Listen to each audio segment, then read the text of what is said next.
So, the WHO, we always said unelected, unaccountable, non-tax-paying, diplomatically immune, and now I'll give you the bad news. They're no longer funded by the nation-states that they seek to control. That only accounts for about 15% of their funding. Like our medical regulators around the world, they have been captured by outside interests, and so most of them, overwhelmingly 80% of their funding most years comes from what is called voluntary contributions, where those contributions can direct the area of policy that money will be spent on. So basically, if you have enough money, and I can think of a world famous self-proclaimed philanthropist, Yes. who is, some years, especially when America pulled out of the WHO funding, was the biggest funder of the WHO. So Bill Gates funded that year 11% of the world spend of the WHO, and that was without counting his contributions through the Bill and Melinda Gates Foundation, Gavi, SEPI, and all the other organisations that he set up. So we've got a supranational body which can never be taken to court. You can't take the WHO to court. You've got no recourse back to them, which has effectively been captured by the same interests of the people who invest in big pharma, mRNA vaccines. What policies do you think they would bring in if they, when they get these powers and declare these emergencies? And everything that's being done to us currently, our democracy is under threat as never before. It's not from armies on our borders this time. It's far worse than that. It's the traitor inside. It's from the corruption and decay of our own institutions that is allowing this to happen in all of our countries. And that is actually far more dangerous than an enemy you can see on your borders. And it's happening in lockstep all over the world. We have to stop in our own countries and stand our ground and fight this, because there's nowhere to run. This is worldwide. Yeah? I've spent time on video calls with lots of African MPs and senators over the last few months talking about these issues, trying to persuade them not to opt in for, they escaped colonialism. Why do they want to go back to that with the WHO? And I can understand, people in my country, they take the freedoms, the democracy that we have for granted. They think you'll never be taken away. You think it's a right. And that's shocking, because we're not in that situation. Our democracies have been usurped. But I'm more shocked that people in Europe, and particularly in Eastern Europe, who've lived under tyranny in this lifetime, would acquiesce to be put back into that without resistance. This is a huge challenge to us all, but it's nothing that hasn't happened before. This is just on a grander scale. And I'll finish by just telling you, this summer I did an investigation into a historic big pharma debacle, which is the thalidomide scandal, something that affects Europe, Australia. It didn't go to America. Henry Grunenthal, the company who made it, was a German company. If you research them, it doesn't take much. They recruited a lot of ex-Nazis after the war.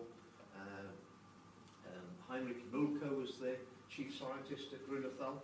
He was under investigation for war crimes in Poland, but was never prosecuted.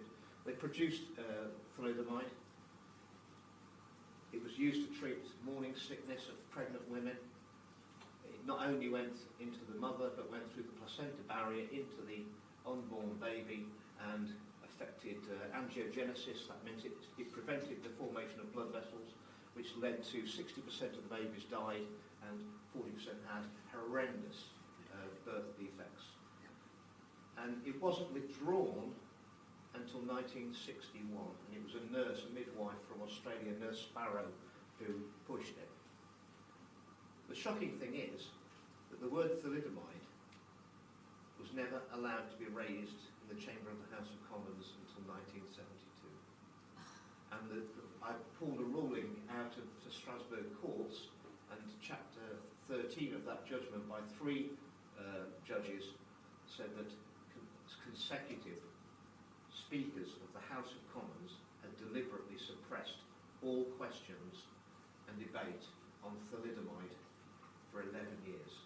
That's why they think they're going to get away with this for 20 years. That's why they covered the post office scandal for 30 years. And I'll tell you now that Gulf War syndrome is a result of the anthrax vaccines that were given to 5 nations out of the 37 who went to the Gulf, and they've managed to cover that up for 33 years. Ladies and gentlemen, we've got a huge challenge ahead. We need to get the information out there, and it doesn't matter where we break this. We can break it in Africa, we can break it in Europe, we can break it anywhere around the world, but break it we must for the sake of humanity. I'm very suspicious of any time that our Parliament in the UK and the mainstream media don't want to talk about things. And there are a lot of things that they don't want to talk about. They don't want to talk about... They don't want to talk about vaccine harms. They don't want to talk about excess deaths. And they certainly don't want to talk about my videos. No, they don't want to talk about the WHO treaties. These 2 instruments, which are no one's talking about, they're not in the mainstream media. We've only had 2 debates in the UK Parliament, and they were forced on our Parliament by public petition of over 100,000 people. We've had two debates, both of them by public petition. In the UK, if we have over 100,000 of our electors who sign up for an online debate, pushing our elected representatives. We had 156,000 signed up for wanted a debate on the pandemic treaty. It then became the Pandemic Accord. It's now called the Pandemic Agreement in a new version. I've never agreed. Our Parliament's never agreed. We'll get a vote of both houses on the Pandemic Agreement because it's a new treaty with the WHO. But unfortunately, where we are now on the international health regulations, the amendments to 2005, they are classing that as merely an amending an existing treaty. No vote, no debate in the House of Commons. And what the WHO are doing is running 2 horses in a race where they don't mind which one wins. As long as one of them gets over the line, they've achieved their goals, which is to give the Director General of the WHO, the World Health Organization, an arm of the United Nations, an organization who are unelected, unaccountable, who don't pay tax anywhere in the world, even local taxes, and have diplomatic immunity for themselves and their families. Always good for drug dealers in the family. And based in Geneva, absolute control at the discretion of the Director General of the WHO, someone that my Parliament objected to, who was only appointed by an unholy alliance of Bill Gates and the Chinese Communist Party. I put it to you, ladies and gentlemen, putting these people in charge of our democracy over our elected representatives, what could possibly go wrong? And these instruments give the Director General the scope to call a public health emergency of international concern and offer and force, instead of advice and guidance, as currently, that our communities, our countries will be forced to adopt exactly the actions that the Director General of the WHO insists on. The WHO, you've already heard, they haven't done any review of the recommendations they made during the COVID-19 pandemic, which I believe was an actual litany of disaster. Lockdowns that devastated our economy, shutting schools, we're in a situation now where there are 1 million under 25s in the UK waiting for mental health support following on from the aftermath of the lockdowns. We've got 2 years of education destroyed for our children. Education is not a dress rehearsal. You only get one chance at it. We'll be carrying the scars of the COVID-19 pandemic, socially and economically, for many, many decades to come. But the WHO are that convinced that they got everything right with their advice that they don't even need to have a review. And as we know, those who fail to learn the mistakes of history are going to be doomed to repeat them. So with these powers, what you can see is it's going to be even more of the same. And if you really wanted to stop the next pandemic, since we now know, we call conspiracy theories at the time, but it was clear that COVID-19 virus was manufactured in a lab, and it's escaped from a lab. If you really wanted to stop the next pandemic, what you'd do is the WHO would have had a full investigation of which lab that came out of, who funded it, who worked on it, who authorised it. And let's not beat around the bush. You take a natural pathogen like a coronavirus and you make it more transmissible or more pathogenic, more deadly to humans. That is bioweapons research. That's what it is. It's not gain of function. That is bioweapons research. That was what was released from the lab. And under the WHO instruments, they want to know about all these all over the world, and they've got to be shared all over the world. So that's more labs with more potential for leaks. It's an absolute, it's a recipe for us to be in constant emergencies with our democracies being usurped by the WHO. And the Director General will have the ability to call this for not only a human pathogen, but an animal pathogen, or a perceived threat from climate change, or the risk of any of those things. Well, I mean, there's always a risk of everything. There's a percentage chance of anything, and over an infinite time, it becomes a certainty. There's a risk. He'll have an excuse all the time to call these public health emergencies of international concern. And the COVID one went on for 3 years. And then after the COVID one, we'd got the monkeypox international emergency. So there'll be overlapping. And I think once he's called and taken those powers, I think it'd be a very long time before he'd return those powers to our own elected representatives. And I don't think, as someone who's been returned as an MP in northwest Leicestershire on 3 occasions, so I've served 3 terms. When we have an election, we're going to have an election this year, I have to return that sovereignty to my people so they can select the next person, whoever they want to represent them for the next parliamentary term. It's not my sovereignty to give away. It belongs to you, the people. And I think our elected representatives are, well, if anyone is willing to give away that power to such a discredited organisation as the WHO, they don't deserve a seat in any elected assembly. Let's look who we've got in the WHO. We know about the Director General. He's mired in scandal all the time. The head of the World Health Assembly, which reports to the Director General of the WHO, is a guy called Harsh Vardhan. He's an Indian gentleman who used to be the Indian Health Minister. And he had to resign from that position for promoting a fake drug to the Indian people. And he failed upwards because he was rewarded by his failure in India and made chair of the World Health Assembly. These are the people who are pushing this mandate at us around the world. And again, I guess with a track record like that, he needs to be in the WHO where he's got diplomatic immunity from prosecution, doesn't he? I mean, saying that no nation will lose sovereignty from these measures is like a hunter saying to, I didn't trap you. You walked in. Yeah. Well, that's what we're doing. We're giving it away. They're not taking sovereignty. We're giving it away. It's not cooperation between nations. This is capitulation to a supranational body that's completely unaccountable. And, they got it so wrong. And how can it be? The monopoly of health. They want a monopoly of public health for the whole of humanity. This is a very dangerous game because it's one size fits all.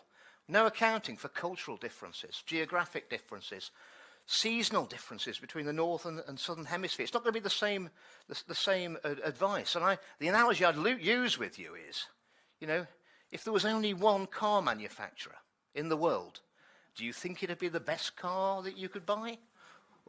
Or would it be a Trabant? I think it'd probably be a Trabant, wouldn't it? I've been on this stage, I think this is the 6th presentation. It's just like various, not all with this many technical problems, I can assure you. With Philip and Meryl, we've been in the UK Parliament on Monday, we were in the Dáil, the Irish Parliament on Tuesday, and it's Friday, so we must be in Oslo. The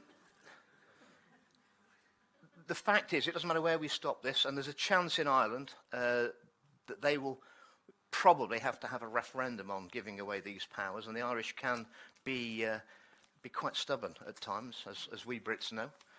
So we're hoping that the focus of that could be Ireland, could be, if they have to have a public debate, that will force the mainstream media to bring this all out, and you would hope that media around the world will cover it, and it's relevant not just to the Irish, surely, it's relevant to all of us, and this would, I say, drastically change the relationship between every citizen in the world and the state. And let's also bear in mind that a large number of the countries, the 194 states, signed up to this. I think it's everybody except for Liechtenstein and the Holy See, which is not a great percentage of the population, who aren't included in it at the moment. It's going to be something that is world-breaking. If you want to take control of the world and knock the heads off our governments, this is the easiest way to do it for a world government. It's all about health. It's all about cooperating with other nations. And we are a million miles away from the Florence Nightingale 1948 League of Nations. The WHO is not funded significantly by the member states who are taking its rulings. It's funded by outside sources. Bill Gates funded 11% of it the year that the US, Donald Trump defunded the WHO just for 1 year.